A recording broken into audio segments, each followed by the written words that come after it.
In this video, I will show you how you can send skins in Brawl Stars to your friend or someone. So, if you want to send skin to you in Brawl Stars to someone other, you cannot send directly skin to your friends.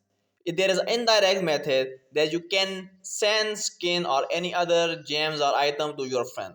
So, what's that method? The method is you will buy a purchase gift card and send this gift card to your friend. Your friend will redeem this gift card and get some money. And by that, with that money, he can buy for himself skin.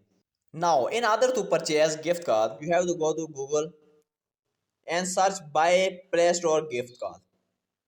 Scroll down, but at top of the list, click on the gift card promotion where to buy and management. Click on this link.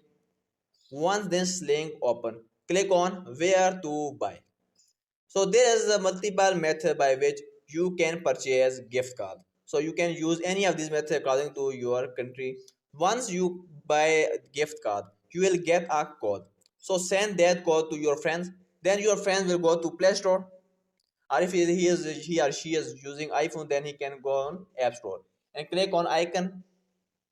Then click on payment and subscriptions and redeem code. Click on redeem code. So the code that you will send your friend, then enter that code here and simple click on redeem. Or you can scan gift card directly. In this way, your friend will get a gift card, and by that gift card, he can purchase gem for himself. So this is the indirect method. You can donate some of gem to your friends, and there is no direct method for that.